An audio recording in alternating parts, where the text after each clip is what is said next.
వేరే క్రింద ఉన్నటువంటి వాళ్ళు కూడా సంఘ నాయకులు ఉన్నారు, రాజకీయాల్లో క్రియాశీలకమైనటువంటి పాత్ర పోషించేటటువంటి వాళ్ళు ఉన్నారు. అయితే ఇక్కడ చర్చ ఒక్కటే, రాజకీయాల్లో ఉన్నటువంటి వాళ్ళు ఒక విషయాన్ని గుర్తు పెట్టుకోవాలి.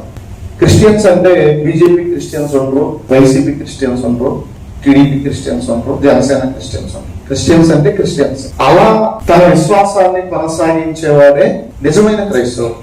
అలాంటి వాడు బీజేపీలో ఉన్నా, టీడీపీలో ఉన్నా, వైసీపీలో ఉన్నా, జనసేనలో ఉన్నా క్రైస్తవ సంక్షేమమే ధ్యేయంగా పనిచేస్తాడు.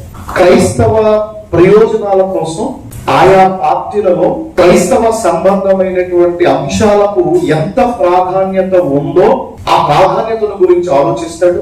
లోపించిన అంశాల మీద కొట్లాడతాడు. కొట్లాడలేనోడు పార్టీ బానిస, వాడు క్రైస్తవ యోధుడు కాదు. యూదులకి ఒక కమిట్మెంట్ ఉంది, వాళ్ళ దేవుని ఆలోచన విధానం వాళ్ళ జీవితాల్లో జరగాలనేది వాళ్ళ కమిట్మెంట్. అందుకని పరాయి రాజుల పంచన చేరిన పరాయి రాజులకు బానిసలుగా బ్రతకల, వాళ్ళకు ఏ హక్కు అయితే కావాలని వాళ్ళు తలంచారో హక్కు మీద దృష్టి పెట్టి రాజును ఒప్పించే ప్రయత్నం చేసి పట్టణాల్ని కట్టారు. అడ్డమైన గడ్డికి కక్కుర్తి పడేటటువంటి వ్యక్తులుగా బ్రతకల. ఈరోజు ఇజ్రాయెల్ చరిత్రను మనం ఒక్కసారి ఆలోచన చేస్తే తమ ఉనికిని కాపాడుకోవటానికి ప్రపంచంలో బలమైన రాజ్యాలతో ఢీకొట్టారు, రాజులతో ఢీకొట్టారు. ఎక్కడా కూడా తల వంచకుండా తాము అనుకున్నది సాధించుకోవడం కోసం విశ్వాసానికి బద్దులై ఉన్నారు. ఒక సమాజంగా గుర్తించబడడానికి అవసరమైన పోరాటం చేశారు. భారతదేశ వ్యాప్తంగా 2011 సెన్సస్ ప్రకారంగా దళితులు 20 కోట్ల పైబడి ఉన్నారు. ఇశ్రాయేలీలు ఎంతమంది ఉన్నారు? 90 లక్షల మంది. ఇంకా లెక్కేసుకుంటే ఇంకొంత 1 కోటి మందికి ఉన్నారు. 20 కోట్లకు పైగా ఉన్న జనం ఎక్కడ? కోటి లోపులో ఉన్నటువంటి జనం ఎక్కడ? కోటి లోపులో ఉన్న వాళ్ళు ప్రపంచానికి ఇస్తున్నారు, ప్రపంచానికి మేధస్సును అందిస్తున్నారు. 20 కోట్లు ఉన్న వాళ్ళేమో ఎక్కడున్నారు? ఈరోజు ఆలోచింపదగినటువంటి విషయం అంటే మన స్థాయి ఏంటి, మన ఆలోచన విధానం ఏంటి, మనం ఎక్కడ అణగదొక్కబడుతున్నాం అనేటటువంటిది ఒకసారి ఆలోచించాలి. ఈ ఆంధ్రాలో 1 కోటి మందికి పైన ఉన్నారు దళితులు. 1 కోటి మంది ఉన్నది ఎక్కడ? ఇజ్రాయెల్. ప్రపంచాన్ని సవాల్ చేస్తుంది, పెద్ద పెద్ద రాజ్యాన్ని సవాల్ చేస్తుంది. 1 కోటి మంది ఉన్నటువంటి ఆంధ్రాలో, ఏపీలో ఉన్నటువంటి దళితులు ఈరోజు దళితుల పరిస్థితి ఏంటంటే, అందరం దళితుల గురించి మాట్లాడుకుంటున్నాం. ఇక్కడ అందరం నాయకులమే కదా, ఒక్కొక్కరికి ఒక్కొక్క ఆర్గనైజేషన్ ఉంది కదా. ఈ ఆర్గనైజేషన్ అన్నింటిని పక్కనెట్టి స్వచ్ఛందంగా ఒక భావస్వారూప్యత అనేటటువంటి దానికి రూపం ఏర్పడుతుంది కదా. ఈ రూపానికి నాంది పలికేటటువంటి ఐక్యత అనే ఒక తాటి మీదకి వచ్చే కలుస్తారా? ఖచ్చితంగా కలవాలి. నాది ఆ గ్రూపు, ఈ group, A group, B group, C group, D group అని పక్కన ఒక భావస్వారూప్యత ఏర్పడుతుంది.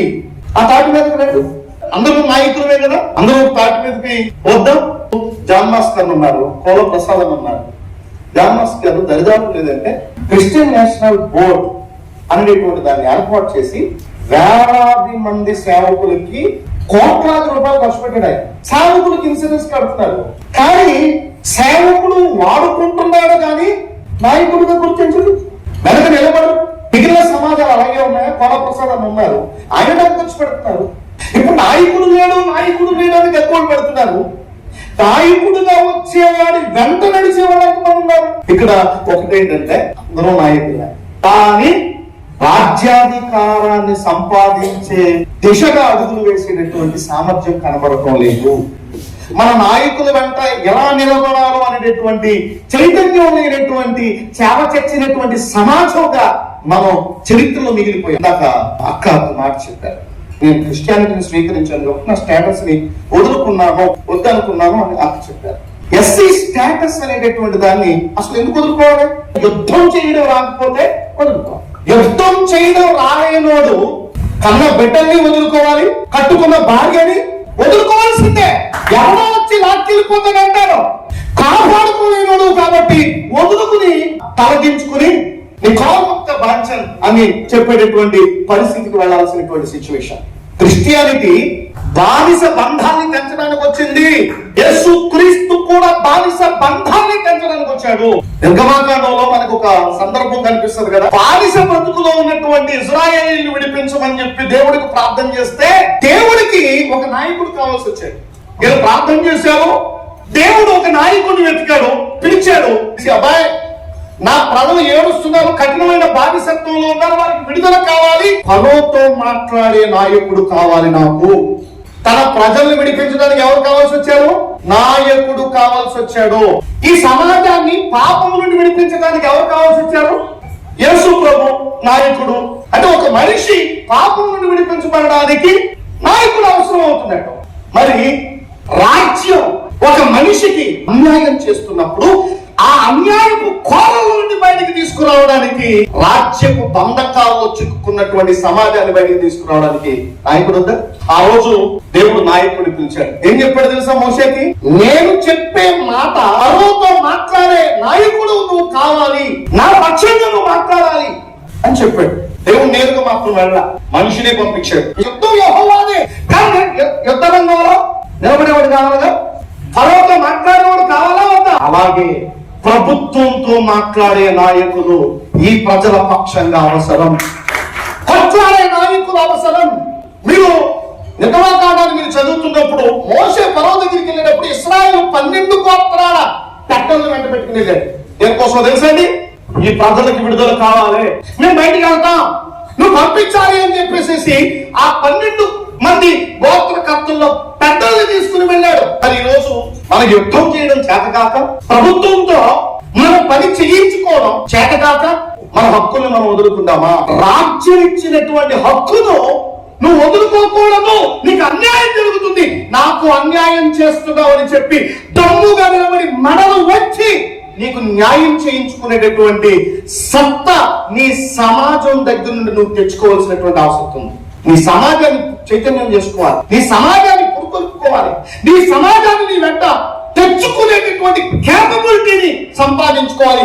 ఆ చైతన్యం వైపు అడుగులు వేయాలి. ఈరోజు సంఘ నాయకులకి చర్చిలో ఆదాయం రాకపోతే వాక్యాలు ఎలా చెప్పాలో తెలుసు, మొత్తం వచ్చిన వాళ్ళని రాసేసుకుంటామే.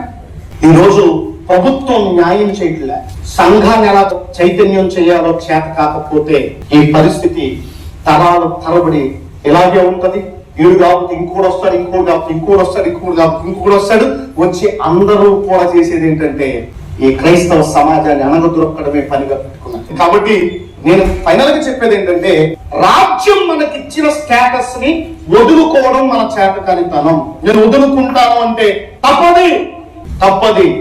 నీకు అన్యాయం జరిగింది, రాజ్యం నీకు అన్యాయం చేసింది, మేధావి అని చెప్పుకునేవాడు నీకు అన్యాయం చేశాడు. అన్యాయమైనటువంటి ఒక అమెండ్మెంట్ ని అన్యాయపు ఆర్డర్ ద్వారా ఆర్టికల్ 341 లో పారా 3 అనేటువంటి అంశాన్ని చేర్చి ఒక కలం పోటుతో దళిత సామాజిక వర్గానికి భయంకరమైనటువంటి అన్యాయం చేస్తే, అలాంటి అన్యాయం మీద యుద్ధం చేయాలైనటువంటి నువ్వు అంబేద్కర్ ఏ చైతన్యం అయితే తన జాతిలో రావాలని కోరుకున్నాడో ఆ చైతన్యం ఇంకో 100 సంవత్సరాలు గడిచిన ఎట్టి పరిస్థితుల్లో రావడానికి అవకాశం ఉండదు.